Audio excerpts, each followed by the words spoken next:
I took the van to the car wash the other day, and you know how it is. A certain amount of change in a limited amount of time. I call that a challenge. So here I go. I feed the machine. I divide my time up in my head. This many minutes for just water. This many minutes for just suds. This many minutes for rinsing. I'm doing well. I'm beating the clock. So it gets down to the moment to rinse and I'm running out of time. That's okay. I brought an extra quarter. But as I try to get that quarter into the slot, my hands turn into some kind of like 6-month-old baby hands. Time is winding down and I'm like, so I finally get my 6-month-old baby fingers to work a miracle and I feed the machine. And I'm like, what was that all about? I even had a conversation with my hands like, what were you doing? That was pretty crazy. And I don't even know why I just shared that story. But anyway, I have a question for you. What do you miss the most?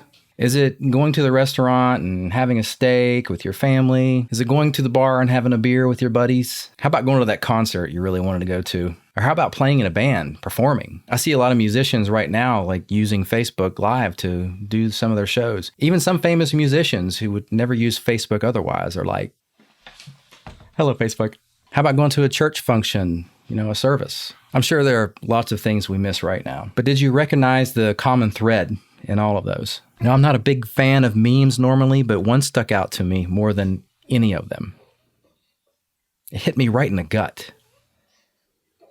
The need for human contact is so strong in us. And that, my friends, is something I'm sure we miss the most. Sherry Turkle, author of the book Reclaiming Conversation, says it like this: human relationships are rich, and they're messy, and they're demanding. It's the mess that we really miss. Awkward silences, facial expressions, hand gestures, fillers like all combined with stories, experiences, leading to a bond between humans. It seems that technology, with all its advances to stay in touch, doesn't really achieve what face-to-face human interactions can do. English writer of the 1700s, Samuel Johnson, once said, "We had enough talk, but no conversation." Now, I'm a religious guy, and most people here know that. I don't shy away from it. And at this point, if I wasn't a religious guy right now, I'd be looking into it. But with that in mind, what I miss the most right now is what we call fellowship. I don't know what your church calls it. Fellowship is hanging out. It's talking with people, shaking hands.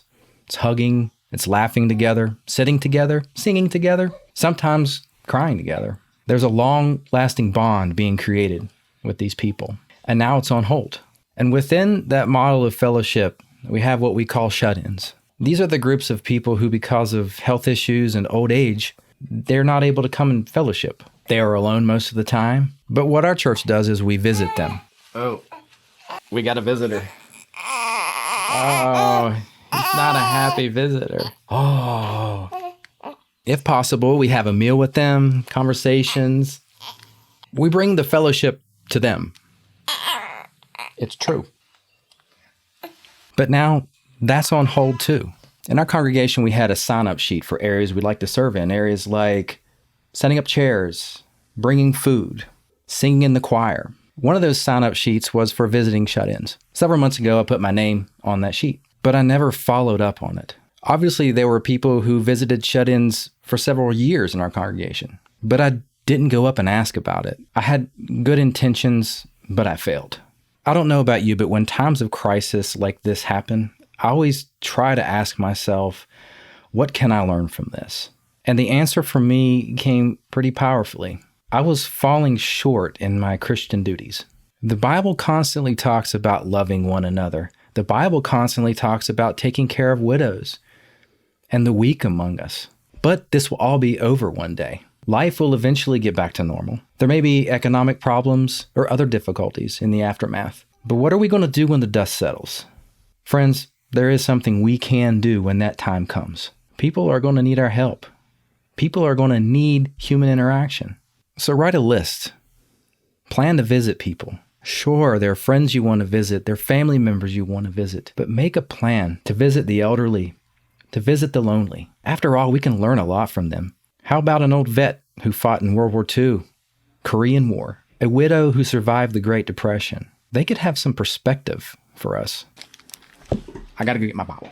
There's a definition about religion in the Bible. James 1:27 says this: "Pure and undefiled religion before God and the Father is this, to visit orphans and widows in their trouble, and to keep oneself unspotted from the world.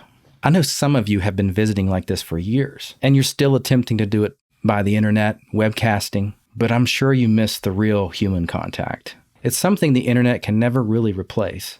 For some of us who thought about it but never really committed to it, up ahead, we will have that chance. After all, in life, we've been given a certain amount of change and a limited amount of time. What are you going to do with it? Thanks for having a cup of coffee with me. Until next time, I'm Kev.